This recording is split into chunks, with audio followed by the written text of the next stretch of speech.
Welcome to the Burn Your Mortgage Podcast, a Canadian real estate podcast that shows you how to pay off your mortgage sooner and live well while doing it. Now, here's your host, Sean Cooper.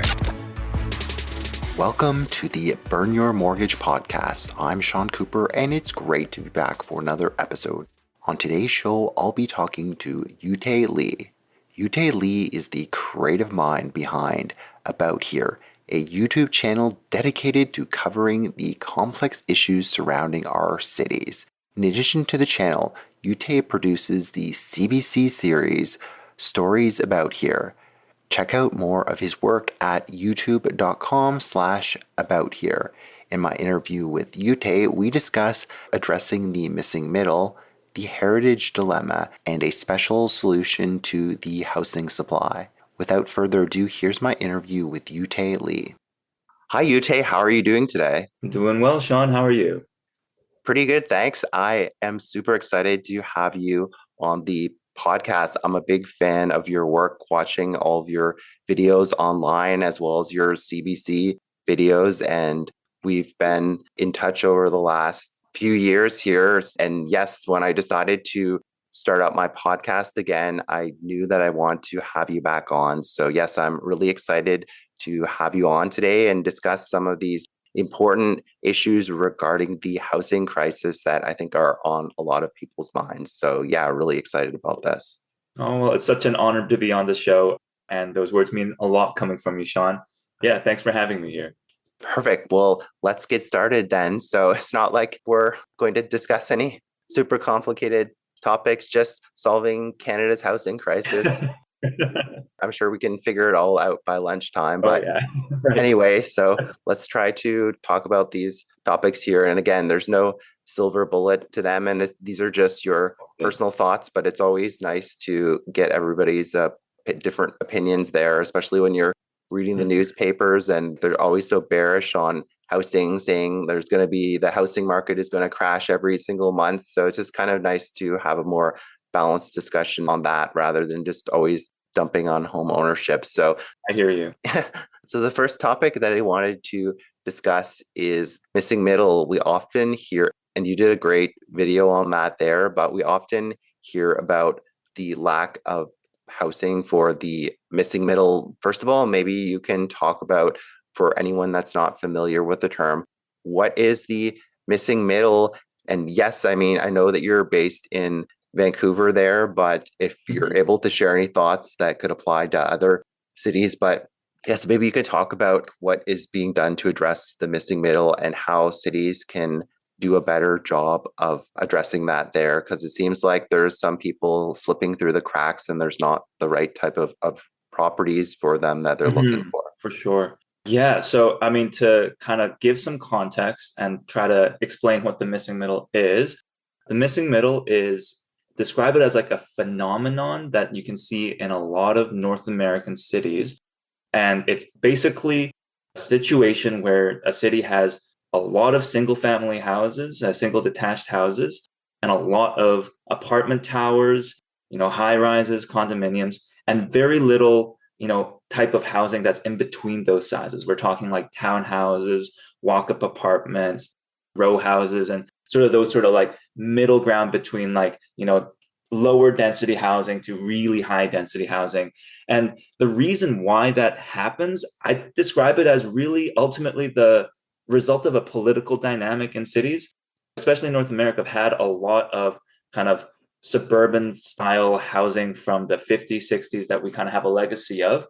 But in the sort of, I guess, like towards the end of the 20th century and more recently, we've been trying to develop denser, more urban neighborhoods, especially in downtown areas. But when that sort of housing development gets proposed in a single detached neighborhoods, partially due to zoning bylaws, but of course due to sort of opposition by local residents, those sorts of buildings really end up not built in those sorts of neighborhoods. And so what happens is we just pile up a lot of density and housing into single specific spots, and usually uncontroversial areas like post-industrial lands or empty sites or, near transit hubs.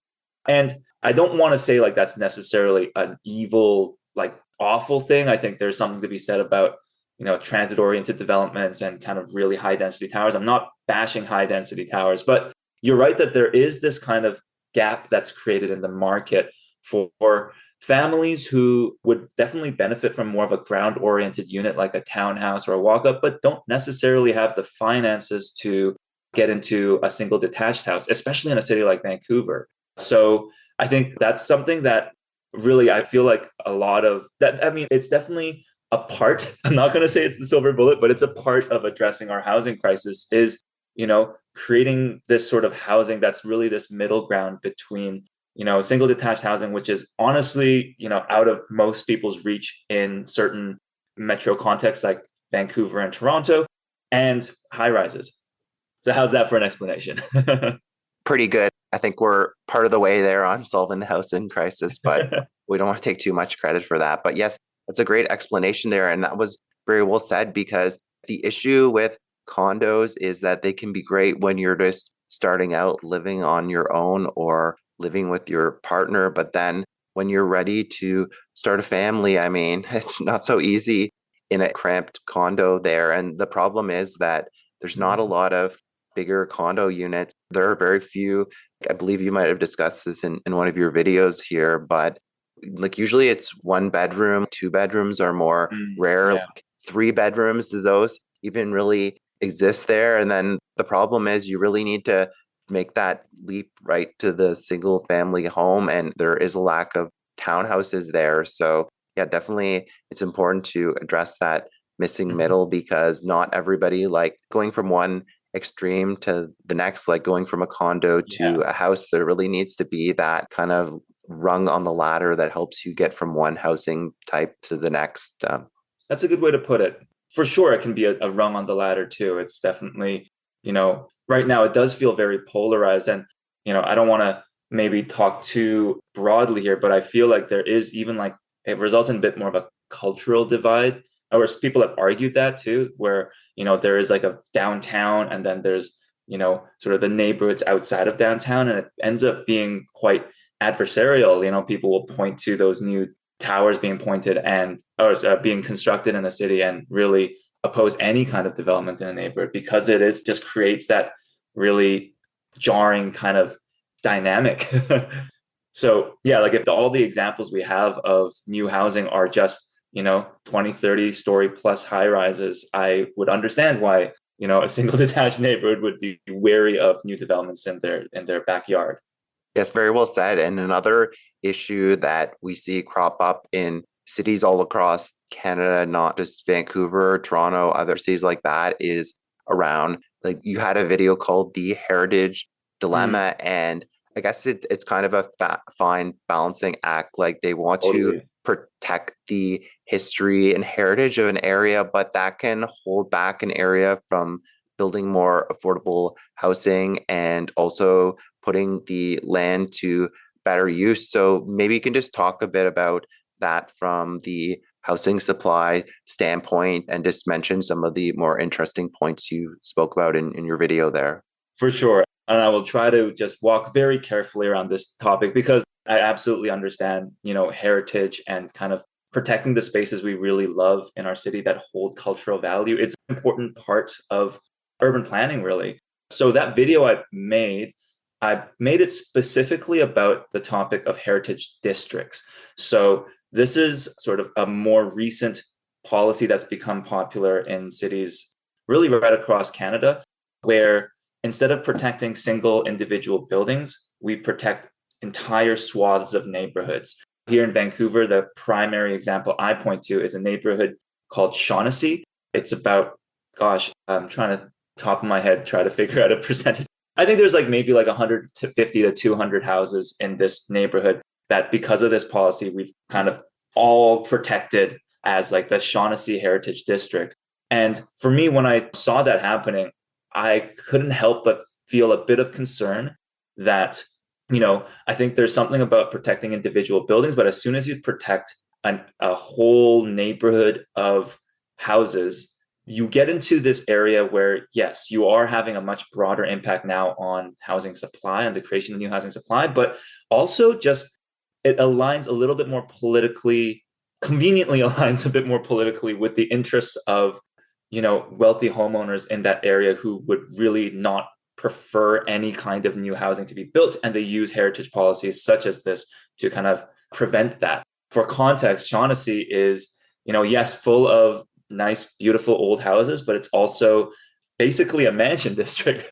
They're all, we're talking like 10, $15 million heritage homes right in the heart, I would say, of Vancouver, just outside of the downtown centers. So to me, I think when you create sort of like a broad sort of heritage district, I don't know really who that's benefiting other than the people who live in them, right?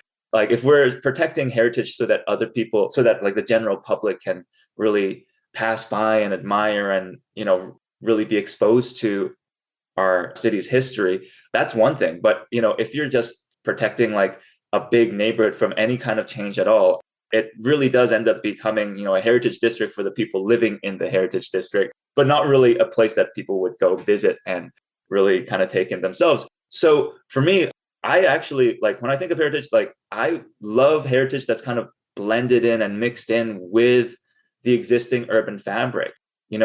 I looked at places like the West End where you do have mansions that are left over from the 1920s and 30s, but people have built up apartment towers as well and other sorts of housing and kind of, general density so that it's very sort of, the heritage feels like it's a public good in those contexts, something that anyone can kind of admire and take in and walk past on their way to work. No, that's very well said. I mean, I fall somewhere in the middle as well, not to put words in your mouth, but I like when, like, I'm not a big fan of painting a broad strokes in a whole area and designating it as a heritage area unless it really makes sense. I like mixing heritage with modern buildings, the way that they've done it with some baseball stadiums in the US, where they basically fit in the old heritage buildings with the brand new baseball stadiums. I mean, that's kind of, I guess, an extreme example there. But my point is, it doesn't have to be all one or the other. I mean, I like when it's a mix of heritage as well as newer buildings. And it's pretty cool. Like, I don't know if you can think of any buildings off the top of your head there, but I like how they keep the bones of the heritage building and then build the new building in combination with that. I mean, there's examples around the world. Like the first thing that comes to mind is with some of these baseball stadiums in the US. But I mean, I'm a fan of when they're able to kind of combine two into one while still increasing the housing supply.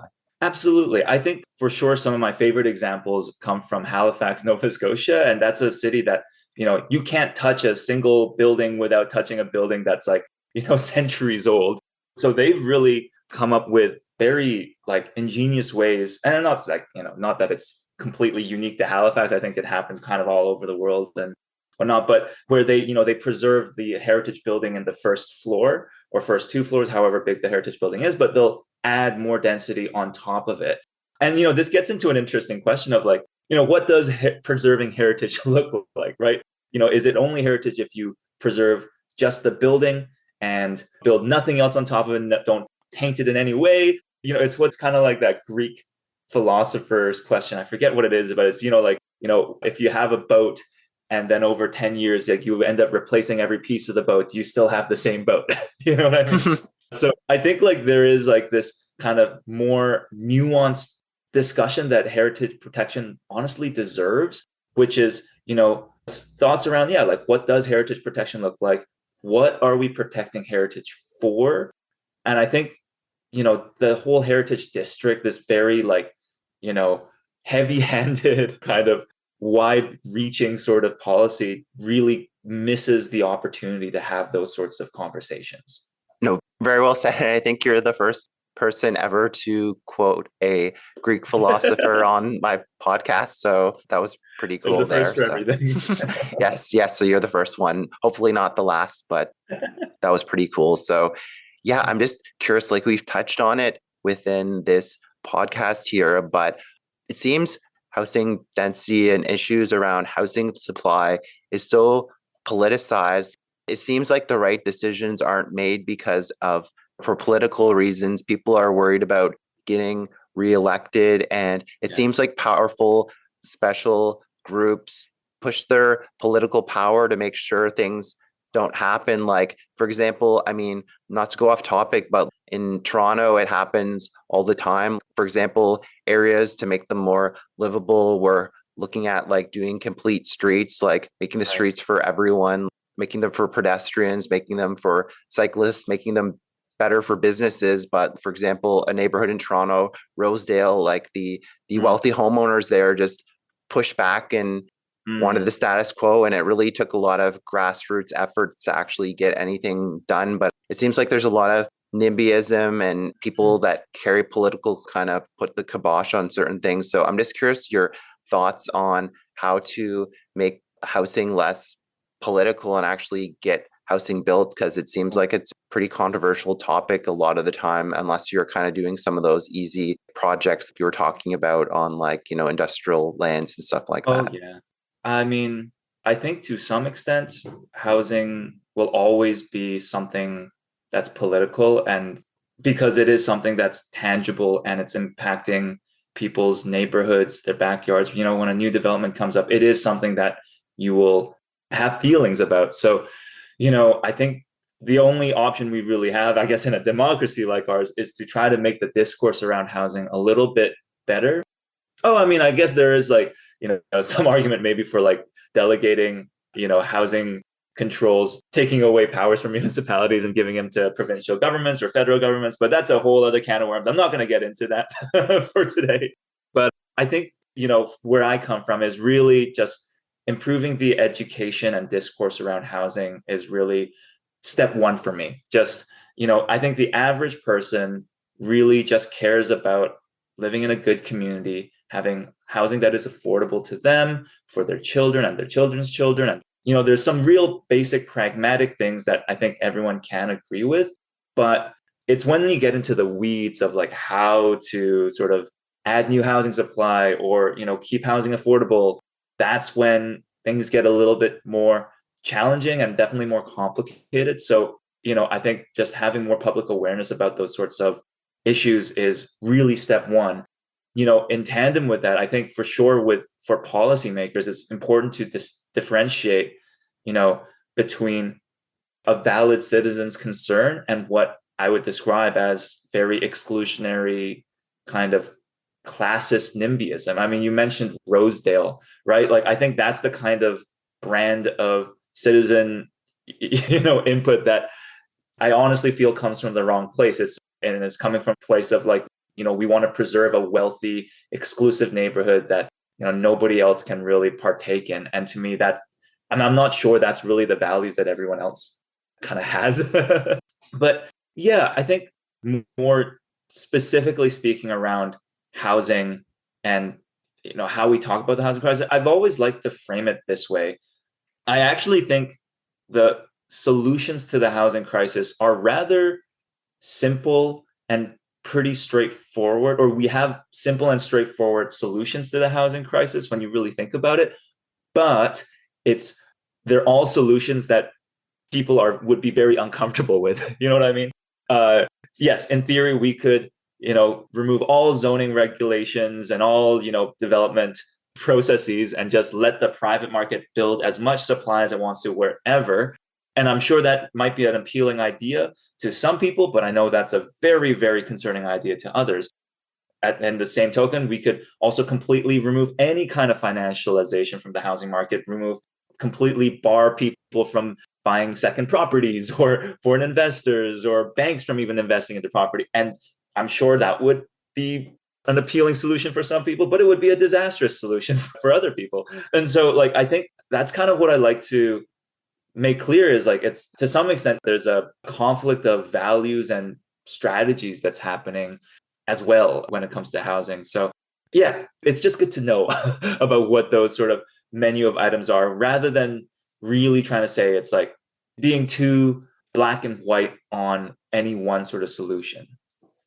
Yes, very well said. Like we said earlier, there's really no silver bullet, but yeah, I think public consultation is key, not just ramming things through, because that's really how you build the consensus and the support. But like you said, housing is always going to be political by nature, but yeah, definitely there's a better way to do it without leading to Like, I think, not just ramming things through, consulting with the local people and taking their input and their thoughts seriously, because like traffic is always a concern, but if people feel like they're being heard and you're doing things to mitigate the effects of traffic, that's when I think you can build more support for things like that. Because, yeah, I mean, not to go off topic, but I heard like in Vancouver, as an example, people weren't really necessarily supportive of bike lanes originally, but then when they actually saw the figures that it actually boosted business and helped things, the businesses are actually supporting it rather than pushing back against it. So I think once you actually listen to people and show them that their thoughts are being taken seriously, and once they see that, allowing a certain type of property into their area is not going to destroy it, then they'll be more like open-minded to that going forward.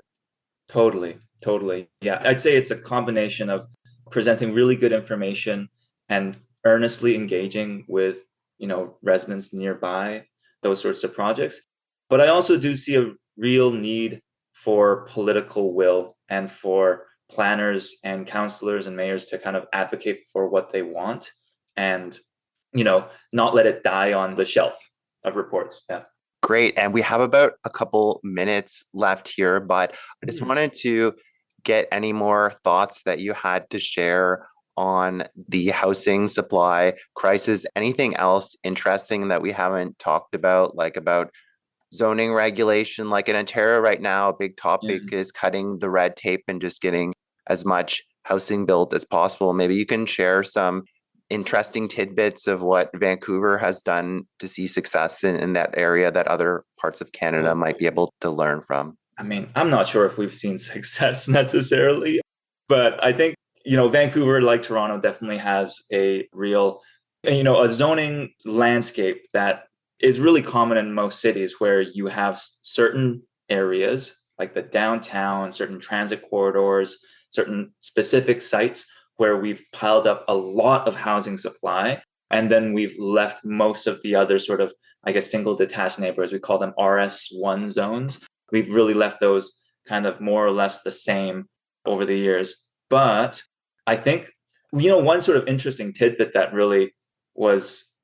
stuck with me when I was doing that video on the missing middle was, I was looking at, why did we come up with these zoning bylaws in the first place? What was their purpose? And what you realize is like, it's a messy history, and I'm not sure it's a history that applies to us today. So, initially in the past, cities had a lot of concerns around pollution, overcrowding, a lot of really, a big and rather valid concerns about, density. And so zoning was kind of a response to that, to basically create neighborhoods where you would have very little risk of overcrowding, very little risk of fires and other sorts of, sort of threats. And, that's kind of one sort of valid reason. Not sure if it really applies today, but I think I can understand where it comes from there. But the other sort of concerning thing I really found was that a lot of it was motivated by racism and classism. I mean, here in Vancouver, the zoning bylaw came right around when there was influx of Chinese immigrants to work on the railroads here. And if you look at sort of political cartoons from the time and sort of the writing from the time, there's a real fear of allowing housing like apartments that would house, Chinese immigrants into white neighborhoods. And, that story rings true for even more true in American cities where it's, Black and white neighborhoods that are, basically being sort of segregated via zoning process. So I feel like when you kind of look at it that way, it makes you wonder if that sort of regulatory framework is applicable in this sort of contemporary context. Thanks for listening to another episode of the Burn Your Mortgage podcast. Besides being a podcast host, I'm also an independent mortgage broker. If you or anyone you know, family, friends, coworkers, or neighbors could ever use any unbiased mortgage advice or a second opinion, feel free to reach out. Email me at Sean, that's SEAN, at burnyourmortgage.ca, or call or text me at 647-867-3714. for a free mortgage consultation. Also, be sure to head on over to www.burnyourmortgage.ca and sign up for my free weekly newsletter. As a small token of my appreciation, you'll be able to download my ultimate mortgage checklist on choosing the perfect mortgage. I look forward to hearing from you and helping you with all your mortgage needs. Once again, thanks for listening. You've been listening to the Burn Your Mortgage podcast. Don't forget to subscribe on iTunes and leave a rating. Until next time, happy mortgage burning.